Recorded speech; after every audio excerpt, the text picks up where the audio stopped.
You refer to the prophecy of the one who will bring balance to the Force. You believe it's this boy?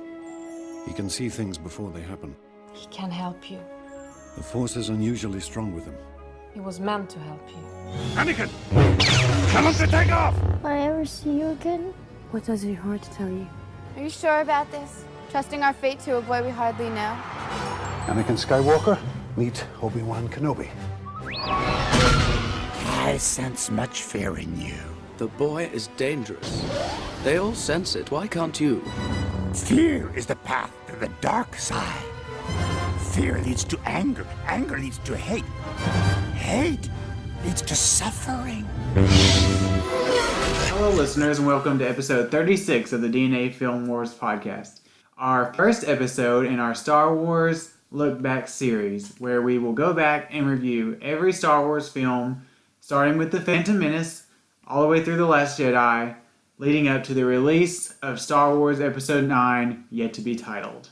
So today is Episode 1, The Phantom Menace. Yeah, so, we're going to do these in the chronological order in which they occur, so not order of release date, obviously. So, the other day... We're also going to be doing some odd movies in between. I guess we're going to do the Clone Wars in between episodes 2 and 3, and then we'll be doing the spin-offs, which include Rogue One and Solo. Yes. We will not be doing the Ewok movies. Or the holiday special. Because those are nearly unwatchable. So, I guess we'll go ahead. So, the other day we sat down, we rewatched The Phantom Menace. For the umpteenth time. I've seen it about 1 billion kajillion times. I don't know how many times Dylan has watched it. Too many. So, I guess instead of doing like initial thoughts, we'll just do like what are your like overarching opinions of The Phantom Menace? The Phantom Menace, it's the second best prequel movie. Okay. That's not saying much. It is about 10 times better than Attack of the Clones, and it's about 5 times worse than Revenge of the Sith. I'm not going to say it's 10 times better than anything. Attack of the Clones is terrible. Attack of the Clones is bad. I guess we'll talk about that. But I'm going to go ahead and say, we'll talk about that next month. I'm not going to sit here and bash the prequels. I don't hate the prequels. I don't hate the prequels. They're entertaining. I grew up with the prequels, so I think that, it really... Did you watch the original ones before you saw the prequels, though? When you were a kid? God, I can't remember. My dad told me that when Phantom Menace came out in theaters, he dragged me and Adam to see it. I would have been about a year and a half, and Adam would have been about 6 months old. So I'm going to say probably not. When did you watch the original trilogy for the first time? I can't remember. Did you watch it before 2002 or whatever when Attack of the Clones came out? I had seen all 3 of them, yes. I know for sure before Attack of the Clones came out. Okay, well. But I can't remember if I mean, Dad might have had him watched them with us before the Phantom Menace. You wouldn't but remember that. I can remember that. Matter. So, yeah. So I've been watching Star Wars since before I can remember. So that's the main thing here. So, like I said, prequels. I don't hate them. They're entertaining. Yeah, it's really like a nostalgia factor for me that really keeps them from being, terrible for me. And I mean, I'll talk about looking at it from a, objective point of view, what is good and what is bad. I think a lot of older Star Wars fans look at these movies and really give them a hard time. Some of it they deserve, obviously. I think some of it, especially when it comes to The Phantom Menace, which is really hated. Like, this is the bottom of the barrel, worst film ever made if you ask some older Star Wars fans. It's not that bad. I don't think it's that bad. I mean, it's not good necessarily, but it's not garbage. I think it's just because a lot of fans, the ones that are old enough to remember, are, looking forward to this and being super hyped. Because there hadn't been a Star Wars movie in 30 years almost. And then walking. Or I guess not 30 years, but 20. It'd been about 25. 25. 40, yeah. So, walking into this and then walking out.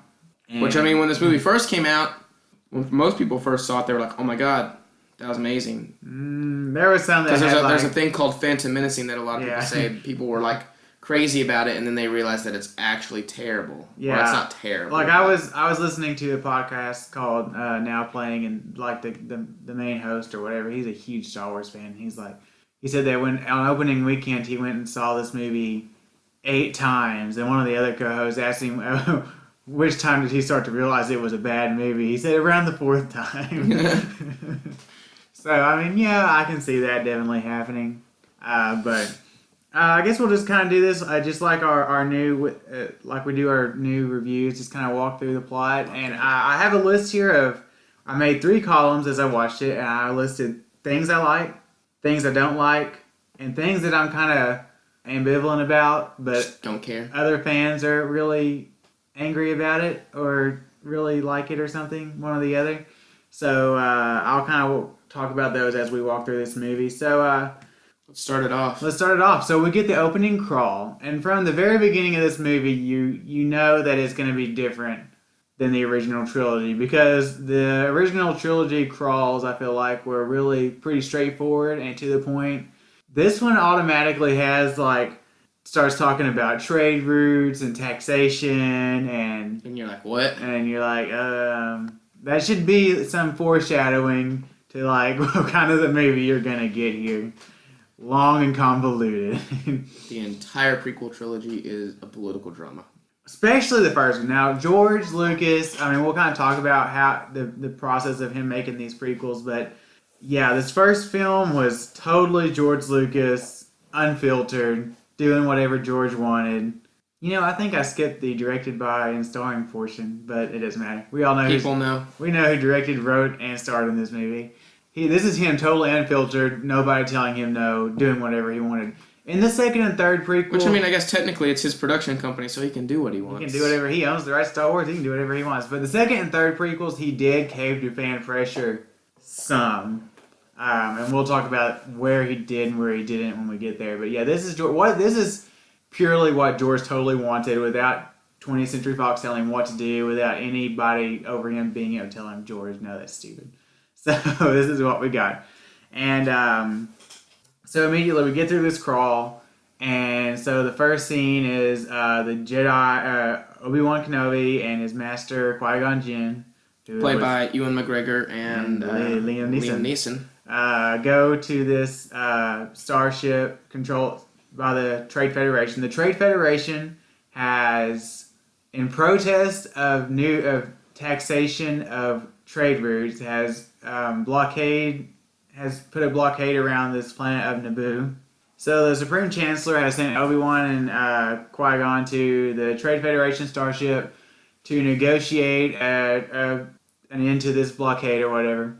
And so Obi-Wan and Qui-Gon are sitting in a little room waiting for the Viceroy Gunray, I guess, to have a sit-down meeting, and they try to gas the 2 Jedi on orders of our mysterious Sith Lord, who...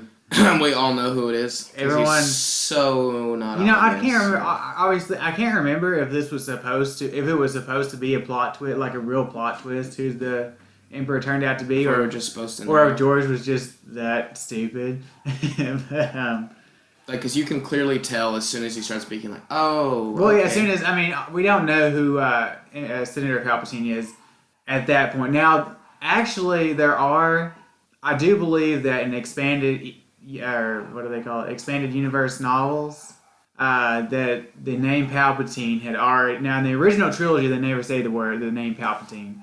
I do believe in the expanded universe and novels, they had called him Emperor Palpatine by that point. So if fans were that nerdy and had read the books, they knew as soon as they said Senator Palpatine that he was the Emperor. For everybody else, it didn't take that long to figure it out. If you knew Ian McDiarmid played the Emperor in the original trilogy, you could just hear his voice and automatically, you're like... But we don't meet Senator Palpatine until like halfway through the movie, maybe. Well, no, not too long. He's in a hologram a little bit later. But anyway, so they try to gas the 2 Jedi, and then Obi-Wan and I almost say Obi-Wan and Anakin, Qui-Gon and Obi-Wan ignite their lightsabers, come out, start chopping up droids. And I will say immediately, one of the things I like, sound design on this movie. It's really good. Is amazing. The lightsabers. Thank you, Lucasfilm Light and Color, or whatever that is. Skywalker Light and Sound, yeah. Yeah. The lightsabers, look and sound. I love the lightsaber sound effects in this movie. They are, like, great. Of course, it is a little more modern, so you have a little bit better technology to be able to do those kind of things. Yeah, of course. And I love all the low droid sounds and the laser blast, everything. Pew. So, and then, and as immediate from this opening scene, I'll go ahead and say that this might be, as a soundtrack or a score as a whole, might be John Williams' best work from beginning to end of this movie. I mean, Like consistently? like consistent. Throughout the entire movie? From beginning to end of this movie, it might be John Williams' best work. There are moments in Revenge of the Sith that I like better. I really like the Revenge of the Sith score. It's right up there. And of course, Empire Strikes Back score would be right up there. But I think as a whole, this would be the best one. Would you agree? That's pretty fair, I guess. I mean, if you mean like, since I guess you're talking like consistently throughout the entire film, I can see that, because consistently the entire score is really good. Is it his best piece of music he's ever written? Absolutely. I'm saying it's not. I didn't say it has the best. No. Duel of the Fates though makes a really close run. I don't know. It might. It's not his most classic it's not his most famous, but I'm saying his like best piece of music. I mean, I don't know. It's right up there. There's the original Star Wars theme. The original Star Wars theme, the Force theme, the Imperial March is probably the most famous. Don't forget, Hedwig's theme from Harry Potter, the Jurassic World theme or Jurassic Park theme, the Jurassic Park theme, Superman theme, Jaws theme, the Across the Stars theme from Attack of the Clones, and a couple of themes from Battle of the Heroes from Revenge of the Sith. All really great. But Duel of the Fates is right up there. It's really good. We'll talk about Duel of the Fates when we get there. So anyway, we have this opening scene. And this opening scene, I'm going to say, fans in the theater back in 99 were probably not panicking yet. You're like, oh, okay, yeah. This is interesting. They're like, I don't know who Qui-Gon is. But there's a young Obi-Wan. I can handle this. Okay. So then they escape. Okay, wait, no. I got to talk about one thing I hate. I do have it here on my list. During the scene, they do this forced run trying to get away from these droidekas. Yeah, they do. I didn't even catch it, for a long time. And then one day I was watching it, and I just realized, they literally just, flash it. Yeah, I honestly think as many times as I've seen this movie, that watching this the other day was probably the first time I think I've ever actually noticed. I was like, whoa, what the heck? Yeah, and they literally just do a flash move and go, off to the right. This power is... George must have realized at some point that this was stupid, because he never uses it again, because it would make things way too convenient for Jedi to just be able to literally just, truck it like Flash in the other direction. So, he never used it again, so I think he must have realized it was stupid. Why he didn't cut it out of this movie or this scene. It would have been easy to edit around, I feel like. Why he didn't cut it out, I don't understand. He could have just jump cut to them running down the other hallway. We'd have got the point.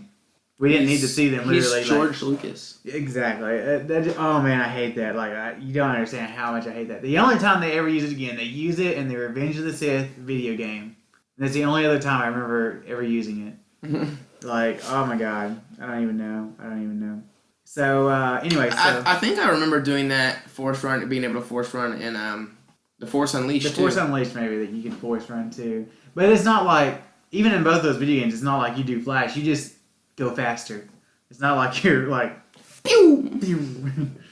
But anyway, so I think it's this next scene where fans in the original probably started to realize, oh crap, this movie might not be good. We get down to the planet. Qui-Gon is running from these droid dropships or whatever. Yeah. And we meet Jar Jar. Oh God. Jar Jar I have on my list of things that I hate. And he tackles Jar Jar and saves Jar Jar's life. So anyway, Jar Jar. Let's talk about Jar Jar for a little bit. This poor man that played him. When I was a kid, I don't think I ever loved Jar Jar. He was never my favorite character. When I was a kid, I tolerated Jar Jar, and I found him kind of funny in parts. Yeah. Of course, as I got older, I now realize Jar Jar is a terrible, terrible. Not only does he annoying, the CGI of Jar Jar does not hold up very well. It's a little questionable. It's a little sketchy. Now for 99, I think all the special effects in this movie were pretty good. But oh man, Jar Jar. Oh man. What are your opinions on Jar Jar? I'm pretty much the same as you. When I was young, I didn't necessarily, have a preference for or against Jar Jar. He's just kind of in the movie. But as time went on, I realized that Jar Jar's pretty bad. he honestly just got annoying and obnoxious is why I started to not like him, so. Yeah. But this poor actor that played him, he's gone through so much. Yeah, he, I guess it came out that he tried to commit suicide after all the fan backlash, but you know what? He recovered, and he still plays Jar Jar to this day in the cartoons and Does stuff. he really? He'll still do the voices for him, so apparently he doesn't hate him too much.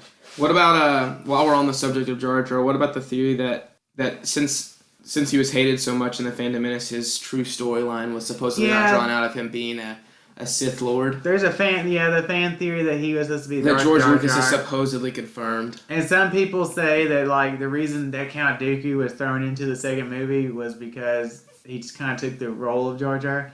I'm gonna venture out that I do believe Jar Jar was supposed to play a much bigger role in the second and third movie. I think there's no doubt about that. And he still does sort of accidentally allow Palpatine to rise to Emperor in the second movie. We'll talk about that when we get there. But yeah, he definitely was supposed to have a bigger role. Because just the way the character is portrayed in this movie, I do not believe that he was ever supposed to turn into a Neo Sith Lord. I think that's just fans trying to give George credit where no credit is due. Supposedly, like I said, George Lucas has confirmed this, but I think George Lucas is kind of similar to J.K. Rowling in the aspect that he'll say things just to appease the fans and to stay relevant. Yeah, exactly. It's the same thing. This is why I don't like J.K. Rowling. A lot of big reason. Yeah, don't you say that about J.K. Rowling. It's a big reason. You're gonna offend someone out there. George Lucas gets on my nerves too. So anyway, saves Jar Jar's life. So then Jar Jar takes him and Obi-Wan down to their little city, Gungan City. Gungan City. Gungan City. The Gungan City looks cool. Like, I like how they're like little shield bubbles built underwater to keep the water out and everything. Mm-hmm. Now the Gungans, I will say the Gungans themselves, like the ones that are not, the ones that are kind of in the background of this movie, look terrible. Like if you pay attention to the Gungans in the background, they are so bland and so CGI. They look terrible. CGI, man. CGI. But George Lucas was like, boys, CGI is really, really capable now. Yeah. Do it. Everywhere. I will say, though, I was watching the special features, and you notice, too, if you pay attention to the movie, they said they built more physical models for this film than they had for any of the 3 previous Star Wars movies. And if you notice, like, the Trade Federation starships are physical models. That little red ship that gets blown up at the beginning that Obi-Wan and Qui-Gon arrive on is a real model. A lot of the droids are CGI, but there's a lot of shots where the droids are, real physical things that they built. And there's, like, other things that are, some of the Naboo starfighters are actual, like, in scenes, I think they're, like, life-size models that they actually built. So there are a lot of physical models in this movie, but there is a lot of CGI, green screen action going on, too. And it gets a lot worse in the next 2 movies when they're filming scenes on Coruscant where they're literally just sitting in a green room with everything CGI around them. But anyway, so go to Gungan City, then they get sent through the planet core. And this planet core scene's pretty good. The CGI on these fish is actually not terrible, really good. And it's kind of we got Obi-Wan and Qui-Gon and Jar Jar going in this little bitty ship, just going to the planet core. It's interesting. They get chased by a couple fish. Yeah, it's kind of fun. And then they get to actually the city. I forgot what the city's name is that they where the Queen is. The capital of Naboo, I guess. Yeah, there's a name for it, and I totally am blanking on it. Anyway, they get to the capital city or whatever, and they go to there's a scene here where Jar Jar, like, really starts bugging me. Like, I had not noticed this until the last couple of times I've watched it. Theed is the capital of Naboo. Quick side note. But I haven't watched this until, or haven't noticed this until the last couple times I've watched this movie. But Jar Jar is almost constantly doing stuff in the back, like in the total background, stupid, like taken away from the stuff that's actually going on. Like, sometimes it's hard to notice, but once you notice it, you can't unnotice it. And the first instance of this is here in this scene, where the droids have taken the Queen and her group captive. The Queen is now being played by Keira Knightley, and Which once you know that it's Keira Knightley, you cannot. Yeah, I didn't know that for a long time either. But once you see it, you can't see it. And Natalie Portman is playing Padme as one of the little maids or whatever. She's the handmaiden of the Queen in disguise. And anyway, so Obi-Wan and Jar Jar and Qui-Gon, are walking across that like bridge or whatever. And Obi-Wan and Qui-Gon jump down and start chopping up the droids. Well, in the background, if you noticed, I had not noticed this in like literally the time before last. Jar Jar, like, I don't know if he attempts to jump down or trips or something, and he like catches onto the ledge and is like dangling down.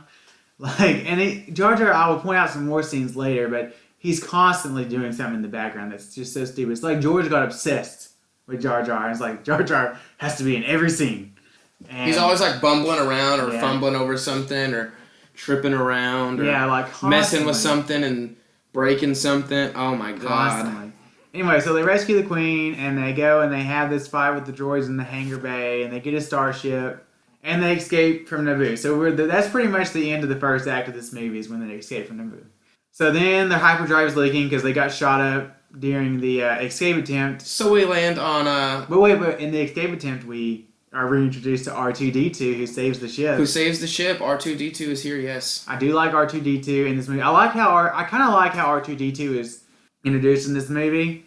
His counterpart, however, I'll get to that. So anyway, we land on... Was it R2-D4 or R4? What's his name? Who?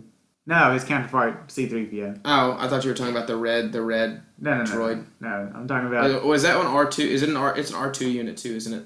I think they're all R2 units. Yeah, but he's like R2-D4 or something like that. I don't know. But he shows up later. He's Anakin's droid. No, all those droids die on that ship. They all get blasted away. It's a similar droid then. There's a similar. I mean, yeah, they all look the same droids. But anyway, so we get to Tatooine. Mm-hmm. We all know Tatooine by this point if you've watched the original trilogy. We land on Tatooine and we go to Mos Eisley, and it's Qui-Gon and Jar Jar and the Queen's handmaiden, who's actually the Queen, not the Natalie Portman, and so we go into the city. So this is where you first really start to get associated with Natalie Portman's character and realize that Natalie Portman is not having a fun time filming this movie at all. Story goes is that when they went to Tanzania or wherever to film this, George would not let Natalie bring her entourage with her, and so she got mad and just said, "I'm not going to act." And it shows. I don't doubt it. But, see, George's original plan for this movie was he was going to have the actors, I mean, they were going to act, but then he was going to, like, sort of, like, CGI all their facial expressions after the fact. And that didn't really pan out. He couldn't get it to work, I guess. I don't know. But, I guess he thought he could fix her performance in post. Because it's bad. Her line deliveries here are bad. It's just... Some of it cracks me up because there's like right after they get off the ship and Natalie Portman as Padme comes down off the ship and decides that she wants to, go with Qui-Gon and Jar Jar or whatever to the city or whatever. I'm like, he's like telling her, no, you need to stay behind. Mm-hmm. You need to stay with the Queen. The Queen wouldn't want this or something. I'm like, well, you're talking to her. Well, no, the Queen demands it, he said. He said you should stay with the Queen, and then he tells the guard or whatever, no more commands from the Queen today. Yeah, he's like saying all this stuff. I'm like, she's right in front of you. Right in front of you. Which, I mean, I guess the first time you're watching this, you don't know that she's the Queen, probably. What kind of bugs me is, like, him and Obi-Wan, like, I feel like they should be able to sense the fact that there's some deception going on here. Or, like, I don't know. But it's whatever. They are Jedi. They are Jedi. And Jedi are supposed to semi-be able to read minds, but whatever. So we go to Mos Eisley, and we meet Watto. They say it like Watto. At one point, I think Liam Neeson is saying, I don't think anybody gave him the memo, because I'm pretty sure he's saying Walter. I'm pretty sure he did say Walter at least once or twice. Yeah. But this character's name is Watto. Yeah, I put him on my things that I don't really care one way or the other about, because a lot of fans when this movie came out, or a lot of people, said that this was an inconsiderate racial stereotype or portrayal of Jewish people with the money-hungry, the big nose, and the money-hungry, personality. I mean, maybe? I don't know. I don't think I think people just like to read into things. I think people hated this movie, so they were looking for ways to really hate on it. I mean, it's there, I guess, if you want to see it there. I mean, he's a money-hungry junk man. With a big nose. And he flies around. And he flies around. But And I guess he owns little Jake Lloyd's Anakin and his mother. He owns Shmi and Anakin Skywalker. And so we first, here in this scene, of course, we meet young Anakin Skywalker as being portrayed by Jake Lloyd. A lot of fans love to trash Jake Lloyd. I have him also on my thing that I don't care one way or the other about. I don't know why. He's not bad in this movie for a 9-year-old.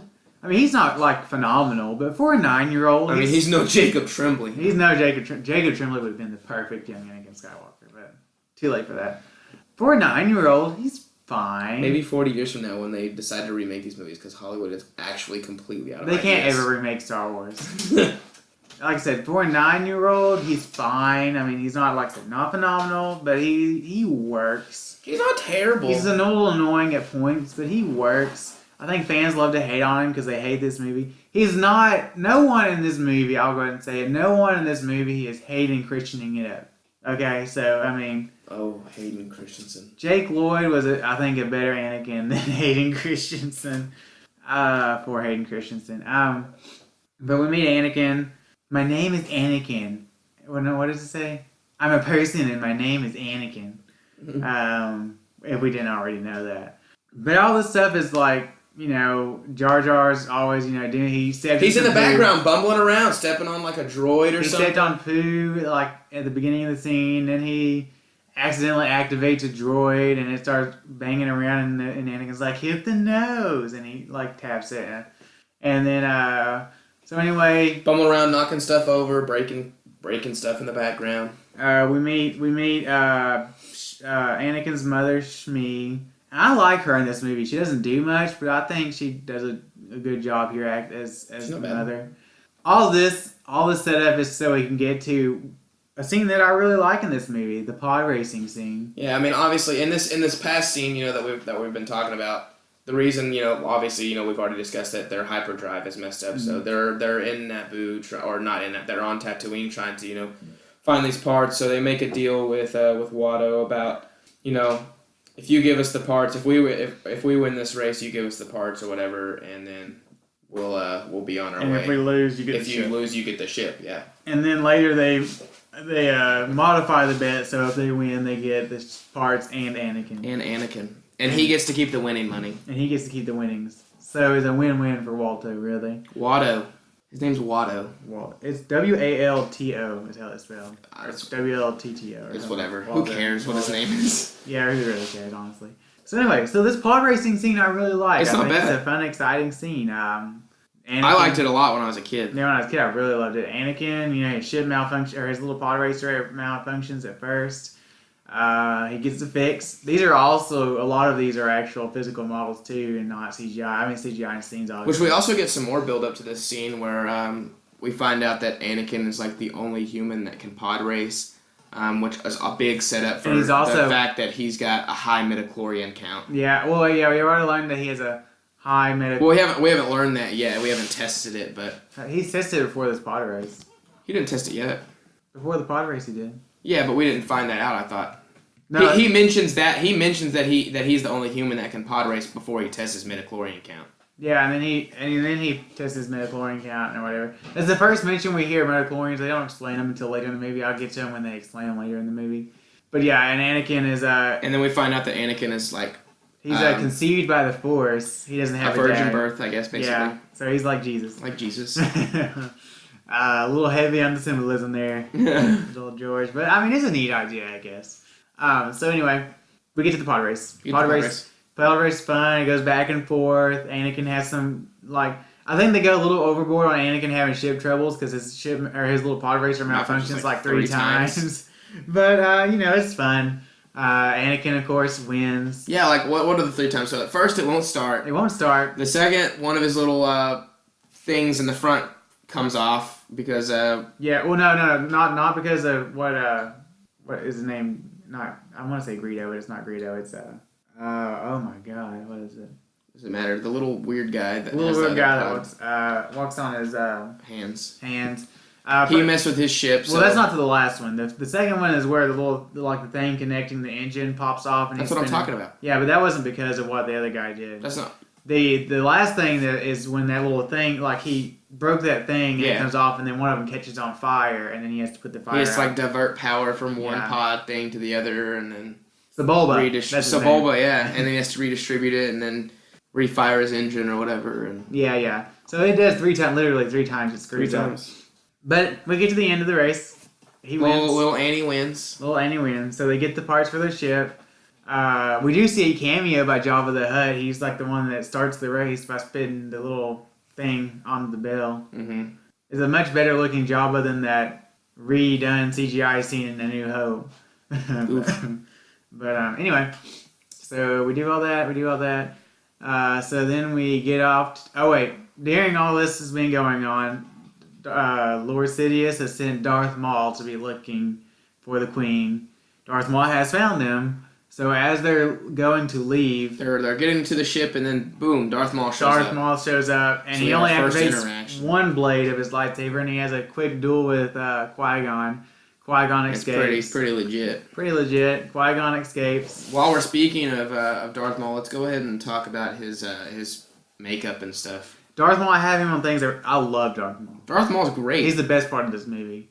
His makeup is phenomenal. He says a whopping 20 words, maybe. Maybe. Yeah, he speaks 2 lines. He speaks twice. He speaks when him and Lord Sidious are talking about, at last we will reveal ourselves to the Jedi. At last we will have our revenge. And then later he says yes, my master, and that's it. But Darth Maul. You think his makeup? It's great. It's great. It's like an 8-hour makeup session. It's practical effects. This is what they should have done with Proxima Midnight and Infinity War. They could have just put some horns on her, some prosthetic horns. Because there is no CGI except when he gets cut in half involved with Darth Maul. And Ray Park, he's a really good acrobatic martial arts guy. Does most of the stunts here. He's great. Everything about Darth Maul, I just love Darth Maul. He's so good. Even fans that hate this movie will admit that Darth Maul is cool. He's the most interesting part of this movie. He is. He's sweet. So anyway, had the duel with Darth Maul, get on the starship, and we're off to Coruscant. And so we arrive at Coruscant, where we get our first physical introduction to Senator Palpatine, who is not the evil Dark Lord. No way. George is like, no, you're wrong. Yes, you're right. Senator Palpatine, and so I guess this is really kind of you could call this a 4-act movie. You have the first act, which is Naboo, the second, which is Tatooine. The third is all this political mumbo jumbo we're about to get on Coruscant. Oof. And then the third is the finale back on Naboo. Then the fourth is the finale back on Naboo and in space. But yeah, so this next section here we have the political drama that no one wanted to see. Yeah, they're on Coruscant. We have our scene in the Senate chamber. I will say looks really cool. I like this way this in this movie. I love, and even in the Revenge of the Sith, it gets pretty rough looking. The CGI on it gets pretty rough sometimes, but I love the fight. We'll get to the fight scene in Revenge of the Sith with Yoda and Palpatine is really cool. But and I do appreciate how George attempts to show how Palpatine rose to power. I like that story. I don't think it's executed very well. I think this political stuff drags on too long and is far too complicated with all these taxation and trade routes and all this and how it happened. In the midst of all this, we're also getting meetings with the Jedi Council to discuss the fact that first time we see the Jedi Qui-Gon would like to begin the training of Anakin as a Jedi. Yeah. Because of his midichlorian counts through the roof, they believe he is the chosen one from the prophecy. Yeah. We get a look at Yoda. Yeah. Oh, I need to go back to Tatooine for just a second. I forgot one thing I wrote down that I really hate. Anakin building C-3PO is the stupidest thing George Lucas ever did.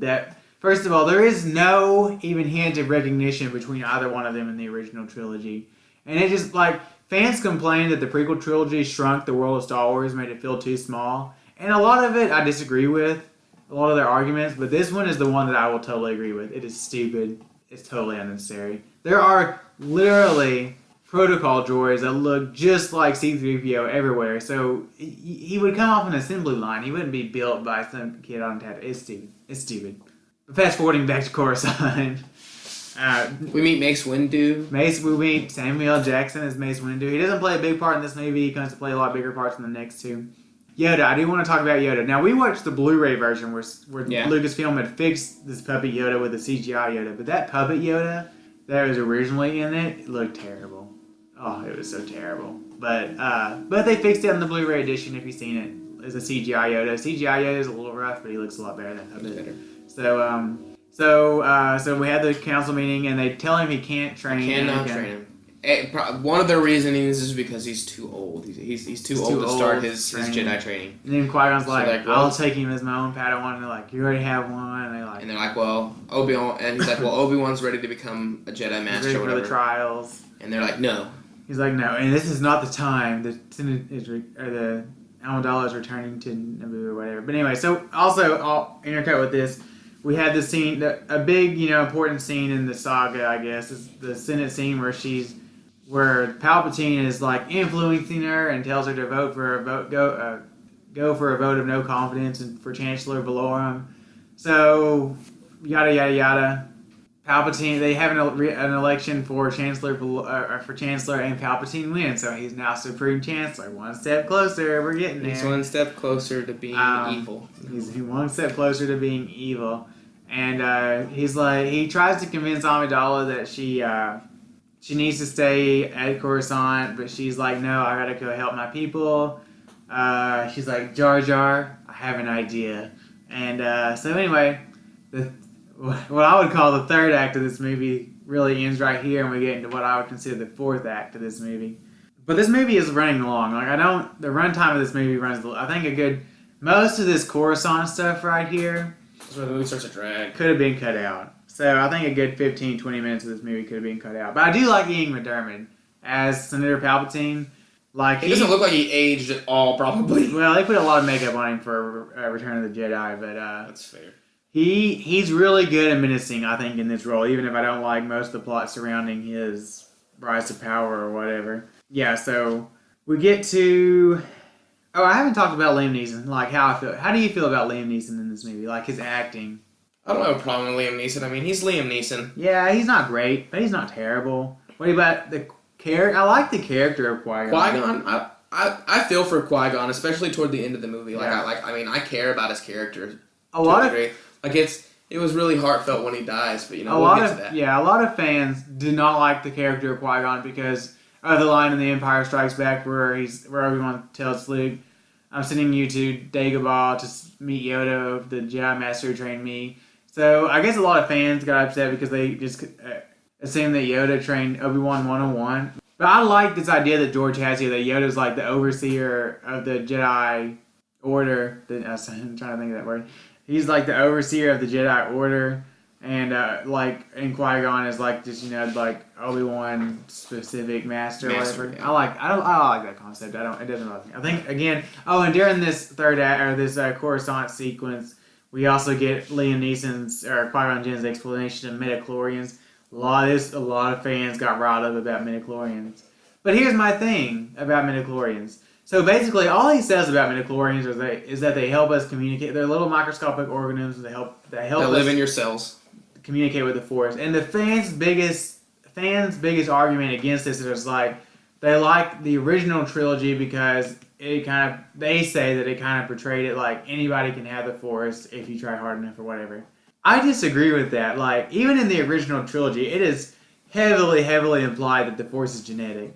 They even have that line in Return of the Jedi where Luke is like, I have it, my father has it, and my sister has it. So it's heavily implied that it's genetic. And so midichlorians don't really bother me because he's not like, there's nothing there that really bothers me. He's trying to make it a little more scientific. I'm not going to say they're great. Like, I love the concept of midichlorians. They're just there. They're just there.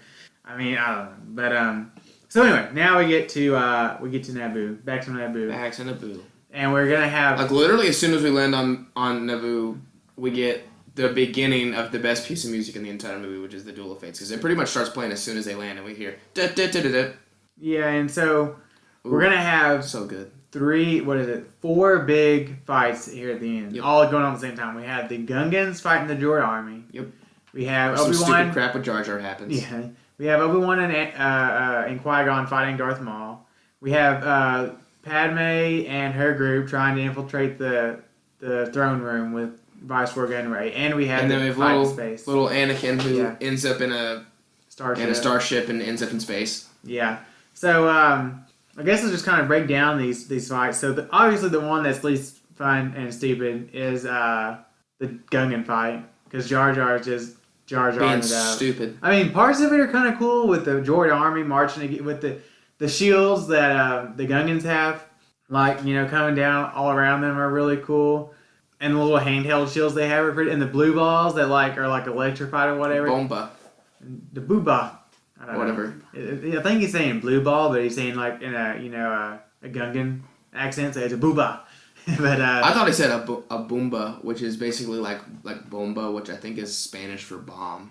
Oh, I don't know. Anyway, those are kind of a neat concept, I think. They're like little electrically charged balls that when you drop them on something that's... They have the big catapults that shoot them at the droids. Yeah. And I like the concept that like energy weapons can't get through the shields, but like physical objects can like pass through the shield, so the droids, you know, walk through and start shooting at the Gungans. I like all that stuff, but the stuff with Jar Jar where he's like accidentally killing droids by like having a droid like the wires of a droid tied up on his feet, and like trying to hang on to the little like carriage thing, the cannon on the little... I was talking about like the little carriage with all the blue balls, and then and then it falls off. And he's running. Then he gets on the... He's on the cannon of like this gunship or whatever. And he's like bumbling the blue ball, and he accidentally kills the droid behind him. Yeah, oh my god. He's just fumbling around, being Jar Jar. So that's my least favorite fight. I would say next, the next one that's kind of not really that interesting is when Padme and her security force are trying to get to the Viceroy Gunray. They kind of run through these hallways, they shoot some droids up. They use a harpoon gun and... Yeah, the harpoon gun thing is kind of level, cool, where they kind of use it to raise up the next floor, and then they get to the throne room, and they trick the Viceroy Gunray by distracting him with Keira Knightley.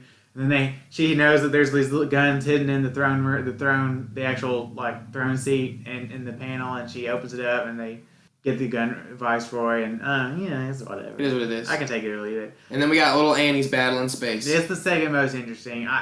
The special effects, I'll say that the visual effects in this movie are hit and miss. They don't hold up very well, but the visual effects in this space battle here are phenomenal. It's pretty good. It's beautiful to look at. Like the scene where some of the ships are firing down and they shoot one of those, like blue missiles or whatever, and it like explodes and they fly through it. I mean, that looks like great.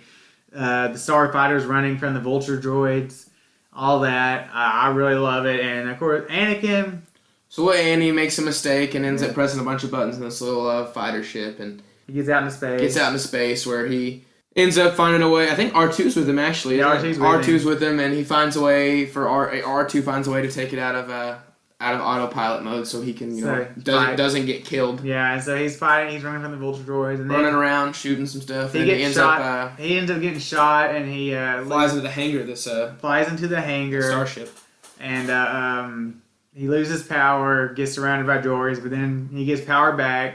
Finds a way to make the cannons go off and start shooting stuff. Shoots the cannons on accident, hits the power generator by accident, which I guess was their objective. It's kind of stupid. Like, you would think it'd be harder to get into the hangar bay where the power generator is, but whatever. And so he shuts down the power to the ship, and it starts blowing up from the inside. And they're like, "Woo, is that one of ours?" And he flies out and... Woohoo! And then they all blow up. And then, because they blew up that ship, then the droids die, and the Gungan fight, and the Gungans live. Or most of the Gungans. Well, the surviving Gungans. A lot of them died. But anyway, so that's all cool. Let's get to the best part. The climax of the movie. The best part of the best lightsaber fight in the entire saga to date. Oh, yeah. Qui-Gon, Obi-Wan, Darth Maul. With now both lightsabers. The scene where he comes out of the elevator... or whatever, and activates the double-bladed lightsaber is just epic. And they start Duel of the Fates. Oh my god! And then they get to the choreography on this fight. Some people complain. It's amazing. A lot of people complain about the prequel trilogy fights that they're too choreographed. Just shut up. They're awesome. The fact that these people spent hours upon hours probably learning this choreography for these fight scenes, so they can jump and flip around and swing metal objects at each other. Liam Neeson and Hayden Christensen and Ewan McGregor all for this prequel trilogy had to learn like basic martial arts, and then they had like hours and hours of learning the choreography for these fights because they said that, I forget the choreographer's name, but he said the choreographer was so like, you have to have your lightsaber in perfect position every time for the other guy to hit it when he's supposed to. Like, it was super. Everything around these prequel trilogy fights in general are super choreographed, and it's no exception with this fight. It's going into like the Naboo, like little, I don't know what it is, like power room or whatever, and they're fighting like on this huge room with all these like walkways that are. I mean, it's just awesome. It's amazing. And they like Ray Park and all this flipping and stuff is just really cool. One big problem. The sound design in this scene is also the sound great. design, and like I said, the dual face. The visual effects in this, the lightsabers are amazing too. And then so I do have a plot hole. Going back to the Force Friend thing, like so they get to these scene with these. It's kind of like it's a long hallway leading up to this power generator. Yeah, thing. they have these shields, which is like, I mean, it's kind of contrived the way they have this set up, but they're timed to where they open up, yeah, and then reclose, and you can't get through them when they're closed. My question is, because we have them closed once, and Qui-Gon sits down and starts meditating while Darth Maul is pacing back and forth. They activate back up. Once Qui-Gon and Darth Maul are through, like, why doesn't Obi-Wan use that Force run we saw earlier to, like, run through these really quick? The only, like, way you could explain that away, and this is giving George Lucas something, is that he was afraid, maybe he was afraid he'd get going too fast, and he couldn't stop himself, and he might accidentally He's the get cut in Force. half. But he is the Force. Like, why doesn't he Force run through? But whatever. So anyway, he gets trapped while Qui-Gon's having to fight Darth Maul one-on-one. He gets trapped at the last door, alright. So Qui-Gon and Darth Maul are fighting here one-on-one, and he's just sitting back here, just pacing back and forth, waiting to get through, and then we have the very emotional death of Darth Maul killing Qui-Gon. Yeah, stabs him right through the chest. Right through the abdomen. Right through the abdomen. And then door opens back up, and see, this boy howdy, Obi-Wan is angry. Like, that's one thing, like, you know, Jedi aren't supposed to get mad. Obi-Wan gets mad, he's angry. You can tell he's visibly angry, and he like goes at Darth. He cuts his lightsaber in half, and he's just going at it. But after a while, Darth Maul finally gets the best of him and like Force pushes him back down this giant hole that's here. Anger leads to hate, and hate leads to the dark side. Right. And anyway, pushes Obi-Wan down this, or Force pushes Obi-Wan into this hole. Obi-Wan grabs onto this little protruding thing. And he, you know, we have a part where he's just, you know, glancing back and forth over at Qui-Gon's lightsaber, which is laying on the ground. So and he starts using the. He's like, okay. Darth Maul is like running his lightsaber across the top of the thing, so he'll hopefully fall, and then Obi-Wan Force jumps, or like uses the Force to yank himself up, and then grabs the lightsaber at the same time, and then cuts Darth Maul in half, and he falls. Hey, Darth Maul had the high ground, and he still lost. But he didn't have the high ground for long. But yeah, he couldn't I guess he could have just taken his lightsaber and shut it down that hole. Why didn't he just Force push Obi-Wan off that thing is my question, or take his lightsaber and just well, this is one of my problems, with the I he could have just speared it at him, but one of my big problems with the entire Star Wars franchise, why can Jedi not levitate? Why can't Obi-Wan just levitate back up to the top? But I mean, I don't know, that's always in some of the cartoon episodes they do levitate. And The Last Jedi, there's that scene where Luke is falling backwards and he uses the Force to levitate. But in all the George's movies, the Jedi don't use the Force to levitate, and that always happens. Why can't they just practically fly? And I have a big problem with that in Revenge of the Sith, especially. Leia flew. I said in all of George's movies. Okay. The Jedi don't fly, and she was in Zero Gravity, and we'll talk about that scene when we get there. She uses the Force to pull herself. No, okay. But anyway, the fight's great. I love it. It's the best part of the entire prequel, probably, minus the fight at the end of Revenge of the Sith. But I like it better than that fight. It's definitely better than that. But and then that's a close second. Yeah, like I said, he cuts Darth Maul in half. Darth Maul does come back to life later in the cartoons. I like Darth Maul. And he's in Solo. Later in the cartoons, but the fact that he lived through this is kind of stupid. Whatever. He gets cut in half and he falls down the hole. He gets so cut for in all half, intents and falls in the purposes, he's dead. Because he never comes back in the movies until Solo. Yeah. So, and then Qui-Gon's dying wish is that Obi-Wan train Anakin. Obi-Wan and Yoda have a conversation, and Obi-Wan's agree with you, I do not, but the Council does, or whatever. And so he gets to train Anakin. We have this really emotional scene where they're burning Qui-Gon's body. I love the music for that scene, the Qui-Gon's funeral music or whatever. And then we have the Obi-Wan telling Anakin he will train him, and then we learn about the rule of two, where Yoda and Mace Windu are talking about the Sith, and he's like, always two there are, no more, no less. And then Mace Windu's like, but who was killed, the Master or the Apprentice? And then they immediately pan over to Senator Palpatine, or by this point, Chancellor Palpatine. So, not really secretive there. Then we have the big celebration at the end, and there's a lot of celebrating Gungans, and they hold up this giant sparkling ball or something. And Padme smiles over at Annie. It's kind of creepy. Annie smiles back at her with his little rat tail and spiked up hair, and he's just like, Obi-Wan's back behind him. And well, I don't understand why Yoda, and there's several Jedi Masters there. Does everybody have time to take a break from their Jedi duties and just show up to celebrate Naboo getting out of a blockade? It is what it is. It is what it is. So that pretty much sums up the movie. And then I think that pretty much sums up the movie. I was trying to think, is there anything we missed that we wanted to talk about? So summarize. What are your thoughts? Overall thoughts on Phantom Menace? Overall, it's not the best. It's not the best movie. It's pretty entertaining for the most part. Jar Jar is pretty annoying. I don't have a problem with Jake Lloyd or anything. I don't have a problem with Qui-Gon and Liam Neeson playing Qui-Gon. The score for this movie is excellent. Visual effects are excellent. Sound design is excellent, or I guess visual effects for the most part are excellent. Mm-hmm. Sound design is amazing. But other than that, it's an entertaining movie, and I enjoy watching it every once in a while. Andrew, Jesus, I'm sorry. Aaron over here watches him every year. I watch him probably every single movie. I probably watch every other year. I don't think I've seen every single movie since, I want to say, the last time I watched every single movie was when The Force Awakens came out, which was a while back. 2015, and it's 2019. So, I'll still throw on one every once in a while. But I really enjoy this one. It's entertaining, like I said, and I can get behind some parts of it, but it's not great by any means, any stretch of the imagination. So. Yeah. So my opinion on Phantom Menace, I think it's a semi-fun movie to watch. There are boring stretches of it. It's definitely not the prequel that Star Wars deserved. I'll say that. George did not do a great job with the overall plot here. The political mumbo-jumbo is really bad.